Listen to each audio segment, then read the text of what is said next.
అందరికీ నమస్కారం. నేను మీ నాగబాబుని. నిన్న ఒక ఇన్నింగ్స్ ఆడుకున్నాం కదా. ఇది హిందూ ద్రోహి వైసీపీతో మనం ఆడుకునే సెకండ్ ఇన్నింగ్స్. మనం చిన్నప్పుడు మంత్రాలకు చింతకాయలు రాలుతాయి అనే కథలు వినేవాళ్ళం. కొందరు సిద్ధులు నీళ్లలోంచి నూనె తీశారని, దాంతో దీపాలు వెలిగించారనంటే ఒకప్పుడు నేను అసలు నమ్మేవాడే కాదు. కానీ మన జగన్ బాబా అనుకో పాలు వెన్న లేకుండా నెయ్యి తీశాక అవన్నీ నమ్మక తప్పట్లేదు. అసలు నేతిలో నెయ్యి లేకపోవడం ఏంట్రా అని జుట్టు పీక్కుంటున్నారు కదా. చూద్దామండి. ఒకళ్ళని చాలా మంచి హెల్దీ, హైజీనిక్ అండ్ ఆర్గానిక్ భోజనం వండి పెడతాను అని చెప్పి ఇంటికి పిలిచి అందుకు చాలా డబ్బు కూడా తీసుకొని మార్కెట్లో చీప్గా దొరికే నకిలీ బియ్యం, కెమికల్స్ నిండిపోయిన సరుకులు, ప్రమాదకరమైన ఎసెన్స్తో ఉన్న పచ్చళ్ళు లాంటివి వేసి భోజనం పెట్టి, ఏదో ఒకటి భోజనం అయితే పెట్టాను కదా, భోజనం పెట్టకుండా మోసం చేశానా అని దబాయిస్తే అలాంటి మీరు ఏమంటారు? నేనైతే వైఎస్ఆర్సీపీ నాయకుడు అంటాను.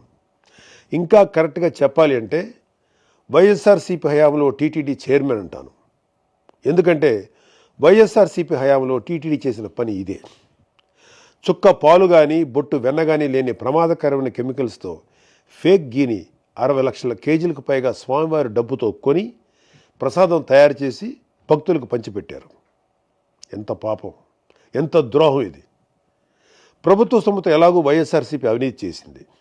స్వామివారి టీటీడీని అయినా కొంచెం నీతిగా నడిపి ఉండొచ్చు కదా, ముఖ్యంగా ప్రసాదం లాంటి విషయాల్లో. ఇదేదో సాక్షి లాంటి పేపర్లోనో ఛానల్లోనో వచ్చిన న్యూస్ కాదు. సుప్రీంకోర్టు ఆర్డర్స్తో నియమించబడ్డ స్పెషల్ ఇన్వెస్టిగేషన్ టీం సిట్ 1.5 సంవత్సరం పాటు దేశం మొత్తం తిరిగి జల్లెడ పట్టి కనుక్కున్న విషయం. పాలు వెన్న ఏమాత్రం లేకుండా పూర్తిగా కెమికల్స్తో, రకరకాల ఆయిల్స్తో, చెత్త ఎసెన్స్లతో తయారైనటువంటి నెయ్యిని స్వామివారి ప్రసాదమైన తిరుమల లడ్డూకి వాడారు. దైవభక్తి, పాపభీతి ఏమాత్రం లేని వాళ్ళు ఇలాంటి దారుణాలు చేయగలరు. మన సనాతన హైందవ ధర్మం ప్రకారం అజ్ఞానం వలనో పరిస్థితుల వలనో తప్పు చేస్తే అందుకు క్షమించవచ్చు. ఈ విషయం శ్రీకృష్ణ భగవానుని భగవద్గీతలో, ఆది శంకరాచార్యుల అపరాధ క్షమాపణ స్తోత్రంలో కూడా ఉంటుంది. అలా కాకుండా తెలిసి తప్పు చేస్తే దాన్ని ఏమనాలి? అది కూడా దేవదేవుడిగా కోట్లాది మంది భావించే శ్రీ వెంకటేశ్వర స్వామి విషయంలో చేస్తే అందుకు పాపం అనే మాట కూడా చాలా చిన్నది. ఈ ఫేక్ నెయ్యిని కొనడం కోసం టీటీడీ చైర్మన్గా వైఎస్ జగన్మోహన్ రెడ్డి బాబాయ్ అయిన వైవి సుబ్బారెడ్డి ఉన్నప్పుడు 2020 ఫిబ్రవరిలో రూల్స్ని మార్చారు. ఆల్రెడీ ఉన్న కండిషన్స్ని సగాని పైగా తగ్గించారు. అనర్హులైన ఈ ఫేక్ గీ సప్లయర్ బ్యాచ్ని అర్హుల్ని చేయడం కోసం తొక్కాల్సిన అడ్డదారులన్నీ తొక్కారు. ఇలాంటి వెధవ ఫేక్ సప్లయర్స్కి వీళ్ళు పెట్టిన పేరు వర్చువల్ డైరీ. ఇవి దొంగ డైరీలు. బినామీ పేర్లతో రకరకాల రాష్ట్రాల్లో ఆపరేట్ చేస్తూ ఉంటాయి. ఒక దగ్గర ఒక పేరుతో బ్యాన్ అయితే ఇంకో పేరుతో కొత్త అవతారం ఎత్తుతారు. అచ్చంగా జగన్ కంపెనీలో పెట్టుబడులు పెట్టిన దొంగ సూట్ కేసు కంపెనీల్లాగా. ఇవి పాలు వెన్న ప్రొక్యూర్ చేస్తామని అబద్ధాలు చెప్పి కమిషన్లు ఇచ్చి కాంట్రాక్ట్ సంపాదించి కెమికల్స్తో చేసిన ఫేక్ గీని సప్లై చేస్తాయి. మరొకసారి గుర్తు చేస్తున్నా, ఇవేవి నేను ఇంకెవరో పుట్టించిన మాటలు కాదు. సాక్షాత్తు సిట్ 36 మందిని నేరస్తులకు చెప్తూ వేసిన ఛార్జ్ షీట్లో ఉన్న విషయం. నేను వైవి సుబ్బారెడ్డి పేరు ఏదో రాజకీయ అక్కస్తో తీయలేదు. అతని పిఏని సిట్ అధికారులు అరెస్ట్ చేసి విచారిస్తున్నారు. ఊరికినే కాదు, ఆధారాలతో. ఇవన్నీ ముందు చెప్తాను. ఇందాక ఈ తప్పుడు ఫేక్ గీ విషయంలో పాపం అనే మాట సరిపోదన్నాను కదా. సరైన మాట ఏంటంటే ఘాతుకం. గుర్రానికి తెలియకుండా తోక ఊగుతుందా? లేదు కదా. తోకే గుర్రాన్ని ఊపిందంటే చిన్న పిల్లోడు కూడా నవ్వుతాడు. అలానే 24/7 వైవి సుబ్బారెడ్డి దగ్గర ఉండే తన ప్రైవేట్ పిఏ అప్పన్న ఆయనకు తెలియకుండానే టీటీడీకి ఆ ఫేక్ గీ సప్లై చేసే వాళ్ళను దేశం మొత్తం తిరిగి కేజీ ఫేక్ గీకి 25 రూపాయల చొప్పున కోట్ల రూపాయలు వసూలు చేస్తుంటే వైవి సుబ్బారెడ్డి గారికి తెలియకుండానే ఉందంటే నువ్వు అబద్ధమైనా చెప్పు ఉండాలి, లేదా పిచ్చోడమైనా అయి ఉండాలి. మనందరికీ తెలిసి సుబ్బారెడ్డి మానసిక స్థితి 2020 నుంచి ఇప్పటి వరకు బాగానే ఉంది. స్వచ్ఛమైన నెయ్యి, పోనీ చాలా వరకు సహజమైన నెయ్యి సప్లై చేసి ఎవరూ కూడా కేజీకి ఇంత డబ్బు అని చైర్మన్ ప్రైవేట్ పిఏకి కోట్లు కమిషన్ ఇస్తాడా? ఒక ప్రైవేట్ పిఏ అయిన అప్పన్నని జైల్లో పెట్టిన సిట్ 36 మందిని నేరస్తులుగా ఛార్జ్షీట్లో పెట్టిన సిట్, మొత్తం 250 కోట్ల రూపాయల స్కామ్ జరిగిందని చెప్పిన సిట్ ఎందుకు అప్పటి చైర్మన్ వైవి సుబ్బారెడ్డి పేరును ఛార్జ్షీట్లో పెట్టలేదు, అసలు జైల్లో ఇంకా ఎందుకు పెట్టలేదు అని రోజు జనాలు అడుగుతున్నారు. ఒక ఎమ్మెల్సీగా నన్ను ప్రభుత్వ వేదికల్లో అడగమంటున్నారు. అడుగుతాను, మీ దగ్గర రివర్స్ టైం మిషన్ ఉందా? వైఎస్ఆర్సీపీ వాళ్ళ దగ్గర, ముఖ్యంగా టీటీడీ చైర్మన్గా చేసిన వాళ్ళ దగ్గర ఉంది. అది ఎలా? ఆశ్చర్యపోతున్నారా? సాధారణంగా కాలం గడిచే కొద్దీ వస్తువుల ధరలు పెరుగుతూ పోతాయి కదా, కానీ వైఎస్ఆర్సీపీ హయాంలో టీటీడీలో మాత్రం ధరలు తగ్గుతూ పోయాయి. మరీ ముఖ్యంగా నెయ్యి ధర 2020లో 600 రూపాయల నుంచి 423కి తగ్గింది. 2022లో 400 నుంచి 319కి తగ్గింది.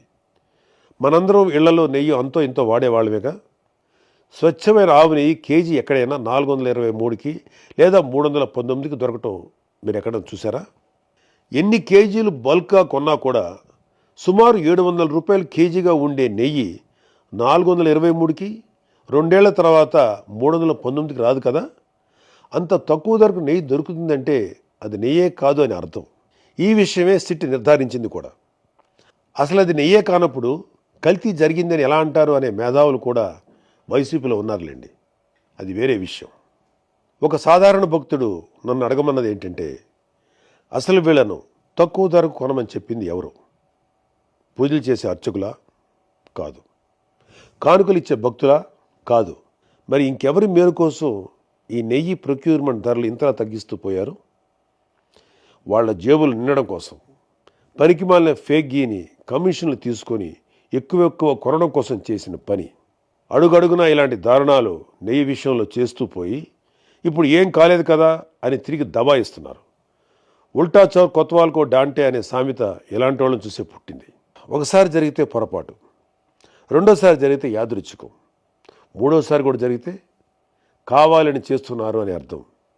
అసలు వైఎస్ కుటుంబం అధికారంలోకి వచ్చినప్పుడే టీటీడీ ఎందుకు వివాదాల్లో ఉంటుంది? ఈ విషయం ఇప్పటి జెన్జీ తరానికి తెలియాలి. అంటే కొంచెం గతంలోకి వెళ్ళాలి. వైఎస్ రాజశేఖర రెడ్డి టైంలో చూస్తే 100 ఏళ్లలో ఎప్పుడూ లేని విధంగా టీటీడీ పరిధిలో ఎన్ని కొండలు వస్తాయి అనే వివాదం మొదలెట్టారు. అదేంటి, 7 కొండలు మనమే కదా, అసలు ఈ డిస్కషన్ ఏంటి అని హిందువులు కోప్పడితే అప్పుడు టీటీడీ పరిధిలోని 7 కొండలు ఉన్నట్లు వైఎస్ రాజశేఖర రెడ్డి జీవో ఇవ్వాల్సి వచ్చింది. నేను నాస్తికుణ్ణి, రేషనలిస్ట్ అంటేనే వైసీపీ వాళ్ళు ఇంత గోల చేస్తున్నారే. మరి వైఎస్ రాజశేఖర రెడ్డి ఒక నాస్తికుడు, ఒక రాడికల్ స్టూడెంట్ యూనియన్లో పనిచేసి బూతు సుప్రభాతాలు రాస్తూ హిందూ దేవుళ్ళని, ఆచారాలని అవమానిస్తూ వచ్చిన భూమన కరుణాకర్ రెడ్డి లాంటి వ్యక్తికి హిందువులందరూ వద్దు వద్దు అంటున్న టీటీడీ చైర్మన్గా ఎలా నియమించాడు? వైఎస్ జగన్మోహన్ రెడ్డి కూడా అధికారంలో ఉన్నప్పుడు అదే పని చేశాడు. అలాంటి ఒకసారి టీటీడీ చైర్మన్ చేస్తేనే హిందువులు బాధపడ్డారు. అలాంటి రెండోసారి కూడా చైర్మన్గా చేయడం ఎందుకు? హిందువులను బాధ పెట్టడం కోసమా? వైఎస్ రాజశేఖర రెడ్డి, జగన్మోహన్ రెడ్డి వంశపారంపర్యంగా క్రైస్తవులు. మనది లౌకిక దేశం. వాళ్ళ నమ్మకాలని గౌరవించాలి, తప్పకుండా గౌరవిస్తాం. వాళ్ళని అడిగేది ఏంటంటే, వాళ్ళ మత సంస్థలకి ఒక నాస్తికుణ్ణి, ఒక దైవదూషణ చేసేవాడిని చైర్మన్గా పెట్టి అలాంటి వాడి చేతికి మత సంస్థ డబ్బు, నిర్ణయాలు అప్పచెప్తారా? లేదు కదా. మరి టీటీడీ విషయంలోనే ఎందుకు అలా చేశారు? ఇలాంటి నిర్ణయాల వల్ల కదా ఇవాళ దారుణమైన కెమికల్స్తో, ఏవేవో ఆయిల్స్తో నిండిన ఫేక్ గీ టీటీడీ ప్రస్తావనలోకి వచ్చింది. గతం భవిష్యత్తుకు దిక్సూచి అవ్వాలి. ఎలాంటి వాళ్ళు వ్యవస్థలు నడిపించారనే విషయాలు ఇప్పటి తరానికి తెలియాలనే ఇవన్నీ చెప్తున్నాను తప్ప ఎవరిని నొప్పించడానికి కాదు.